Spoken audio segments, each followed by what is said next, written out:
Hi everyone, this is Mel from Cardstock Concoctions, and I'm back bringing you our last project for my 13 Days of Halloween video series tutorial.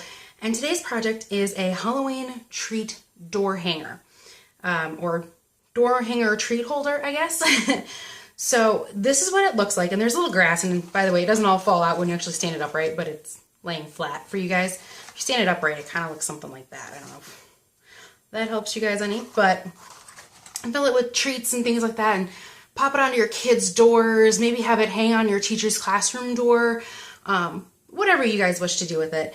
It's really cute, really fun. You can even throw in like soaps and little hand sanitizers and all that kind of stuff in here. So let's go ahead and get started making it today. Don't worry about writing down any of the directions or dimensions or anything like that, any of the score lines. Go ahead and click in that description bar below. You'll see a link. It'll take you directly to the free tutorial where you can download everything you need. Okay, so grab your Simply Scored scoring tool and a piece of 9-inch by 12-inch basic gray cardstock. Okay, so today we are going to start our scoring at, right side of the pen here, 2.5 inches. And we're going to do it again at 5 with the 12-inch side of the top, so the long side of the top. Then we're going to rotate it. And so if you guys don't see below like here, don't worry about it. Just continue your score lines all the way down when I tell you to. You are going to want to score only up to this first score line. So this first 2.5-inch score line, 1/2 inch. So stop there. Just stop. Like, don't do any more. Just, all right, and then you want to go 2.5 inches later, so you're going to want to go 3 inches. Just jump my track. 3 inches. And then you're going to go 6 inches. And then you want to go 8.5 inches. Oops, sorry, only up to your first score line. Ignore the rest of this. You don't need to do the rest of that score line. Just up to that first score line. So those 2 1/2-inch score lines, just go up to that first 2.5-inch score line. Sorry about that, guys. I got a little overzealous. Okay. Get our Simply Scored scoring tool out of the way. Make sure our pad here is stuck down. And then we're going to just fold and crease along those score lines. Grab yourself a bone folder. Give yourself some nice crisp, clean edges. Next score line. All right. Just 2 more.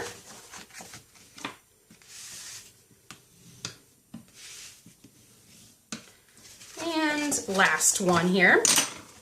I hope you guys have enjoyed my 13 Days of Halloween. This is our last project for our 13 Days of Halloween. Coming up next are going to be some holiday projects. And then we are going to get into Christmas. We got Thanksgiving coming up, and then we've got Christmas. So, all right, what parts are we going to remove? Are you guys ready? Excuse me. This square here, get rid of it all. This square here, get rid of it all, okay? So those are the 2 we're going to start with. So I'm going to stick my scissors. If you guys have long scissors, I would use those. It's a lot easier. Either that or go ahead and stick it in your paper trimmer. It's going to make your life so much easier in the end than trying to use like your paper snips. All right, there's that. Let's go ahead and remove that entire rectangle there. It should be 2.5 by 7 inches, I believe is what it actually is. So leave that middle one. Go ahead and do the same thing on the other side. All right.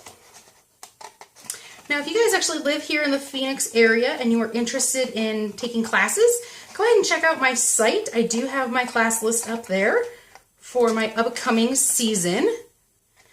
We are doing technique classes for, holidays. Those are the classes that, you get some really cool cards that if you go to like, I don't know, Hallmark or whatever, are going to cost you like $7 to $10. We're going to do some of those kinds of classes, which are really a lot of fun for me. All right, and then we're going to come over here and we're just going to remove this here. Just going to cut down that score line, notch in at an angle. So we're kind of removing a wedge there. And then, we're gonna see this. Now, don't get scared. We're gonna get that one out of the way. So this one here and this one here, you're just gonna take it and you're gonna go, boop. I know, so scientific, right guys? Okay. So again, you're just gonna cut off a piece of that, and that's just because it's 2.5 inches and you don't really need it all. And it's just gonna make it close a little bit nicer. Ooh, did not take that in very well. We might have to do that again. Go ahead and cut that off there. And again, just doesn't really matter how much you cut off. Just leave yourself a little bit to tuck up there. Ugh, it doesn't like me. There we go. Not the greatest use of those scissors when I'm doing smaller things. So this is what you're left with, right? And you've got these two little tabs here. Go ahead and fold those and burnish those. Oops. Oh, I'm moving my grid paper. I am so sorry, guys. Okay. All right, I'm bringing in my paper snips. I'm much better with my paper snips. You may want to angle these just slightly. Again, it's just a teeny, teeny, tiny triangle there. And a teeny, teeny, tiny triangle there. All right, get rid of everything else. Yeah. Okay. There you go. So at this stage of the game, I want to put on some DSP before I stick everything together. So we are using Halloween Night Designer Series paper today. And I'm going to be using the cool foil spiderweb design. You can see it here. For all the measurements of this, go ahead. You guys don't have to worry about it again. Just go ahead and click down in the description bar below. I'll stick some right there. So this large piece here is 2 3/4 inches wide by 6 3/4 inches tall. Because it's the center piece here is 3 inches wide by 7 inches tall. And I didn't want it to interfere with the folding of the box when we folded it up. So I wanted to make sure I gave myself 1/4 inch all the way around. Now this front little panel here goes here, and I have 2 smaller panels to go here and here. Oh, I want to fold it up, there we go. So this panel here for the front piece right here is 2 1/4 inches tall by 2 3/4 inches wide. You can attach this stuff with snail, but I'm using fast fuse because it's handy and it's near me and I have it. So that's what I'm using. Okay. So we're going to attach that one, and then we've got 2 other panels. These panels here that go here and here are 2 1/4 by 2 1/4. So we're going to go ahead and we're going to attach these. All right. So we're going to put that one there, and this one here. All right, you guys ready to put everything together? So we're going to put adhesive on that little tab that you chopped off some of. All right. Somebody wants to know real quick how to change fast fuse. This is how you do it. Ready? Pop the old one out. Take the new one. Put it in the right direction. Line it up with all your little holes. Take your cover. Put it back on. That's simple.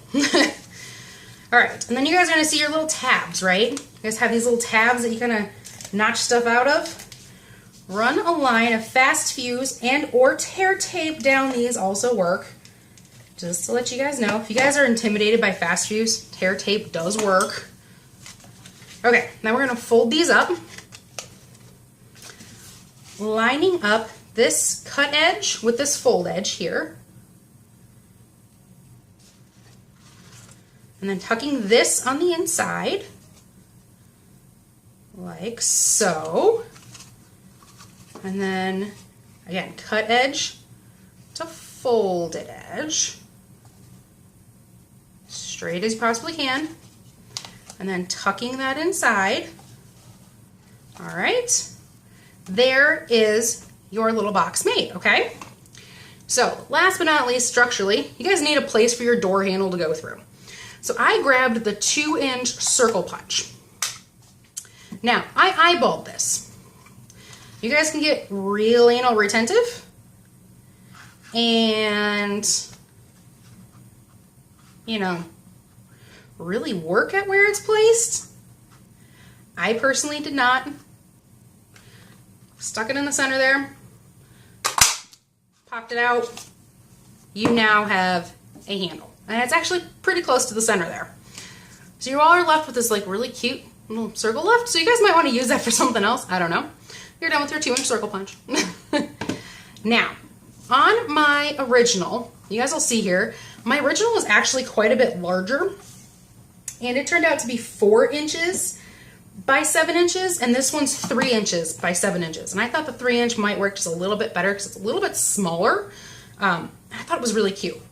So when I did the 4 inches, I used our Halloween treat, excuse me, and I did a little note thing. So if this is, you like that little note, go ahead and grab yourself a piece of Whisper white paper that measures 1 3/8 inches tall by 2 1/4 inches wide. And again, I just used the Happy Halloween, and yes, it does fit. As you can see, it does fit. This is the exact same size as this is here. So, but because our box is a little bit smaller, and I really love this spiderweb design, I am just going to stamp the Frankenstein. So to do that, you can either use scrap paper. Let me get this out of the way. I'm going to set this off to the side for just a minute. Or you can actually cut yourself a piece of 2-inch by 3 inches tall Whisper white paper. Grab yourself your Stampin' Up! Basic Black Archival ink. I am using the Vampire, mostly because that was the closest thing that was spiderweb. And I'm getting him all inky, so you can see it. I always check mine to make sure I'm nice and inked up. I'm going to aim for somewhere near the center there. And straight down. Hold for a few seconds. Straight up. Beautiful. Okay, so now that we have him done, if you guys are wondering, I forgot to say this. He comes from the Cookie Cutter Halloween stamp set. I think he's so cute. I really love this stamp set. I thought it was really gorgeous. And this punch, where you can get it in a bundle with the Cookie Cutter Christmas, which I will be using quite a bit of as well. So go ahead and grab your Cookie Cutter Builder Punch. Say that 3 times fast, everybody. Go ahead and slide your little guy in there. Line him up where you want him. You guys can see. All right, I can't actually see if I'm punching him straight, so I'm going to lift him up towards me for just a second. Okay, now he's lined up. I can't see it when you guys can see it, so pop him out. Now, in my original, I colored in his little vest and I gave him a bow tie. However, this time I'm actually just going to leave him black and white. So we're going to turn him over, and we're going to grab a couple of dimensionals. I'm going to put 2 on him. I'm just going to pop him up. Oop. There we go. And I'm going to stick him on. I think he was, oh, I like that. I like that in the black and white and silver. I think it's very classy and very cute, very Halloweenish. So there is, oh, I'm even going to take some of this grass. Ha ha ha. Probably don't need all of the grass. I'm going to take some of the grass here and stick it in this box. Okay, a little bit more of the grass. I like the grass. You guys are asking what the grass is. I took this leftover, these 2 by 7 inch pieces, and I just cut them into 1/4 inch strips. And then that's how I made the grass. So if you guys are wondering how I did it, that is how I did it. So, all right, there you go. I hope you guys enjoyed. The directions will be for the smaller one. If you guys are interested in this larger one, please let me know and I will write them up and send them to you. But I hope you guys enjoyed my 13 days of Halloween and will come and join me again for my 12 days of Christmas. And I hope to see you guys again soon. This is Mel from Cardstock saying bye now, everyone.